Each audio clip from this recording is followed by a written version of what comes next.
अस्सलामु अलैकुम वरहमतुल्लाहि वबरकातुहू। मुसलमानों, जिन मुशरिकन सां तव्हां सुलह जा मुआहिदा कया हा, उन्हई तां अल्लाह ऐं संदसि रसूल हथ खयो, यानी उन्हनि मुशरिकन खां बरायत ला तालुकी मुआहिदन तां दस्तबरदारी ऐं बेज़ारी जो ही आम ऐलान ऐं पैगाम आहे। तंहिं करे मुशरिको 4 महीना ज़मीन में घुमी फिरी वठो, उन्हई खां पोइ जंग जो ऐलान आहे ऐं चङी तरह समझी छॾियो त बेशक तव्हां अल्लाह खे कॾहिं बि आजिज़ न करे सघंदो ऐं यकीनन अल्लाह काफ़िरन खे ख्वार करण वारो आहे।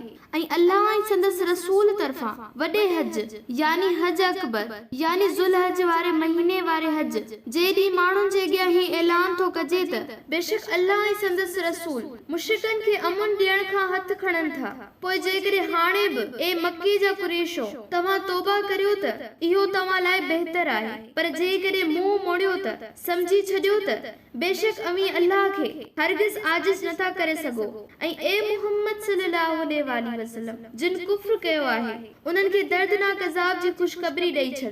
मगर जिन मुशरिकन सां अवां कौल इकरार या मुआहिदा कया आहिनि ऐं उन्हनि तव्हां सां उन वाइदे में अब कोताही या घटिताई या भॼकड़ी न कई आहे ऐं न अवां जे मुक़ाबले में कंहिं ॿिए जी मदद कई आहे त उन्हनि सां मुक़रर कयल मुद्दत ताईं अहद पूरो करियो। बेशक अल्लाह मुत्तकीन परहेज़गारनि ऐं फर्माबरदारनि सां मोहब्बत करे थो।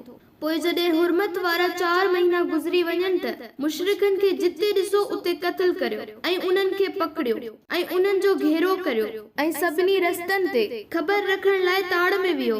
पोइ जेकॾहिं तौबा कनि ऐं नमाज़ क़ाइम कनि, ज़कात अदा कनि त संदन रस्तो न रोकियो। बेशक अल्लाह बेहद बख़्शणहार ऐं निहायत मेहरबान आहे। ऐं जेकॾहिं मुशरिकन मां को तोखां पनाह घुरे त खेसि पनाह ॾे, जीअं हू अल्लाह जो कलाम ॿुधे, पोइ उनखे सलामतीअ वारी जाइ यानी अमान या संदसि घर पहुचायो। उहो उन करे जो हू अहिड़ा माण्हू आहिनि जेके इस्लाम यानी अल्लाह जी हक़ीक़ी दीन बाबति न ॼाणंदा आहिनि।